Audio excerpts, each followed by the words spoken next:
What's up, guys? This is Taking the Field with Stevie Mac, episode 37. And joining me on the show once again is Phil Rothermick, known as PLL Updates on Twitter. And we're here to talk with you guys about some pro lacrosse now that both the MLL and PLL seasons are over. But we always try to find some stuff that we think you guys might be interested in. So, Phil, welcome back to the show.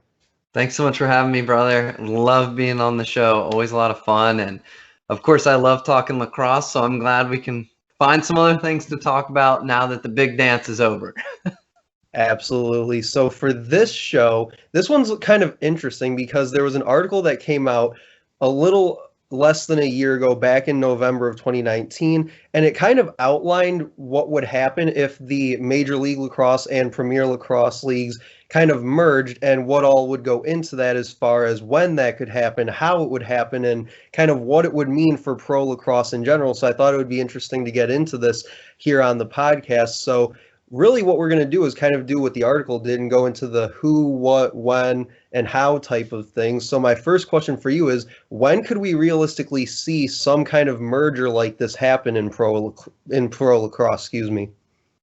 Well, if I'm going to be honest, I don't know that I see one happening at all. At one point in time, Rabel said he thought only one league could survive. Additionally, the whole reason the PLL started is because actually Paul and his brother Mike wanted to buy the MLL. The MLL didn't really give them the time of day and kind of said, "Oh, you're going to start your own league. Good luck. Have fun. See you never. Adios." And of course, look where we are today. Now, if we are going to say that there's a chance of a merger and, maybe have fun with this, and it is the question that we've all wanted to know, it's something that's driven us all crazy. I would say maybe in a couple of years as the PLL continues to kind of slowly take a few more players here and there from the MLL. The PLL has a tremendous amount of studs, and we all know that. But the MLL does still have some players and does still have some guys that can compete at the highest level. So it is possible to see those things, but I think the PLL keeps pulling some guys until the MLL kind of waves the white flag and says, hey, we're willing to at least make a little money, then no money. How about we create a merger? We'll get it done. But like I said, kind of to start with, I don't know if I ever see one happening. But anyhow, there you are. Yeah, no, and I think you kind of hit every major point that there was with that one because you started out by saying that Paul Rabel kind of had some creative ideas and things like that that he wanted to bring to the MLL and kind of make this thing work. And obviously, like you said, that didn't pan out. So I thought it was interesting that he kind of said, well, then I'm just going to kind of go off and do my own thing and show you that it works. And then it was interesting because I saw in the article that when the MLL saw that it was starting to work last summer, that the MLL kind of upped their game a little bit with certain things. So I thought that was kind of interesting that because he was able to do this, it kind of benefited pro lacrosse in general, I would say, from both leagues. But yeah, I think for me personally, if this were going to happen, not that it will happen, but if it were to happen, I'd say it would happen probably in the next 3 to 5 years because we see it all the time on social media, these PLL fans just pushing and pushing for them to continue to expand, especially after they introduced the Water Dogs here in 2020. And then you mentioned it from just an individual player standpoint with certain guys still there in the MLL that we'd love to see make that transition to the PLL, probably one of the biggest being Lyle Thompson, who was one of the top offensive players during this quarantined MLL season just a few weeks ago. So I'm sure that a lot of Premier Lacrosse fans would love to see him on one of those clubs.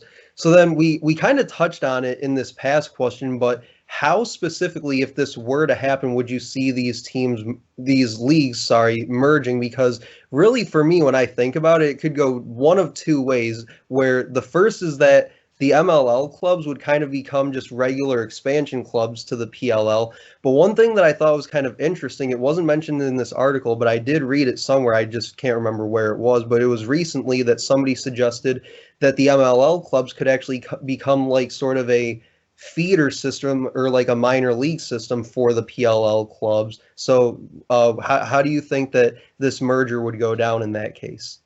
It's tough to say. I mean, if they were able to somehow, take over the MLL, if you want to put it that way, purchase Right. the MLL outright, then I mean, they can do whatever they want. They could make a feeder system. The only problem with the feeder system is at what level does it become maybe a little bit too watered down? You want to keep the standard high. And so while we all want to see expansion teams, I would love to see 14 teams in this thing. I would love it. But you don't want to get to a point where all your biggest stars are so spread out that now you've created a number of teams that it's not quite there. And with the farm league, I think it's definitely would be doable. But like I said, I mean, how many players are there that you want to put down in another tier? Like, are there enough players to really create that farm league? And then as far as, having the MLL, keeping their teams, keeping the PLL teams, I mean, that's a possibility. If you look at certain things that have happened in the past, in the NFL, you had the NFL, you had the AFL, if I'm not mistaken. And, they ended up joining forces, but they still stayed this way and got to the Super Bowl. And the NBA, you had the ABA and you had the NBA. And they kind of competed for a while. Of course, we all know the NBA took over, but you saw those two leagues kind of continue a little bit until things kind of went together a little. So my point is, if they took over the MLL and created them all as expansion teams, I could see them leaving them for the most part as those teams. And, you kind of like you see in the AFC North in football. You have all these teams, they compete, they get to the end, and then they fight each other for the win, for the Super Bowl, in the AFC, NFC. Yeah. So, it's fun. I mean, at the end of the day, it's a fun topic. We're all lacrosse fans. Right now, the sport is growing at a massive, massive rate. You used to have what I call the Knights of the Round Table: Duke, Maryland, Virginia, Syracuse, the big dogs who are just sitting there at the round table owning it, right? Well, now you've got teams like Denver, who's one of the best teams in the country. You got Penn State, one of the best teams in the country. And it's fun to see this growing. You have the PLL.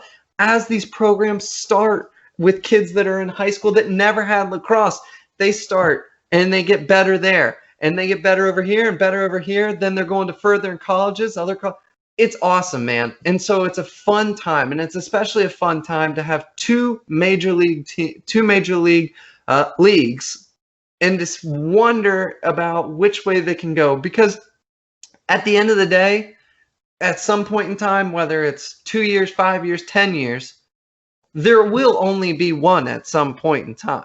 We're not going to have two individual leagues for the next 50 years or something like that. I mean, I can't believe that. I refuse to believe that. So anyhow. No, absolutely. And you touched on it with like the NBA, the NFL, and things like that. They've all had kind of like a secondary league to them at one point, but they've all kind of become one at some point or another. And I think that that's kind of what Major League Lacrosse and the PLL will become at some point. Now, whether that happens in the next few years or, like you said, in the next 10 years, whatever it may be, history shows us that it is likely to happen at some point. But I think really we're at a point now with lacrosse, just at any level really, whether it's college, professional, whatever it is, where wherever we go from here, it's going to be better than where we had it before. So it's just going to continue to grow, continue to get better, and really whatever happens is going to be great for the sport of lacrosse just across the board at any level, anywhere. Yeah, absolutely. And so, I mean, that's the thing. Is there going to be a merger? Or is it going to be to a point where the PLL kind of keeps slowly taking these players and the MLL eventually waves the white flag? I don't know. But I do know that one will survive. And right now it looks like one of them's leading the pack pretty heavily. But we'll see what happens, man. It is exciting. Like I said, Paul said only one league can really survive.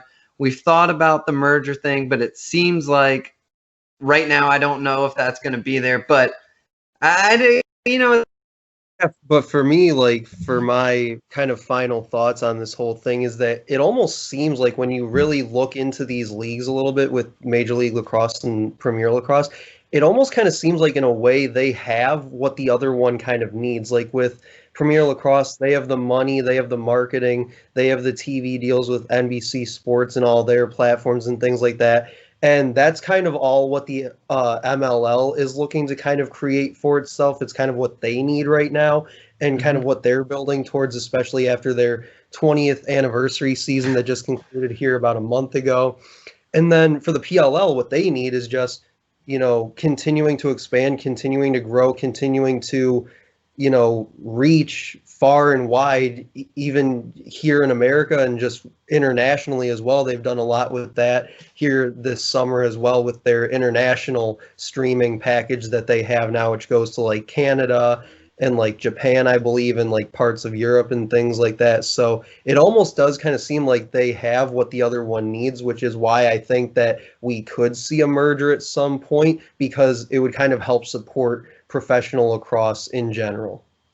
yeah, absolutely. And the thing is, there's still a little bit of animosity, right? That's not very well hidden by both sides. You see a little bit. So it'll take it'll take a little while for that pride to die down to make one or the other. But right now, they're both going like this quite a bit. So we'll see. And I can't wait to have this conversation with you when we see it happen, when we see something. I'm going to be looking forward to talking to you about this and going over our old conversation.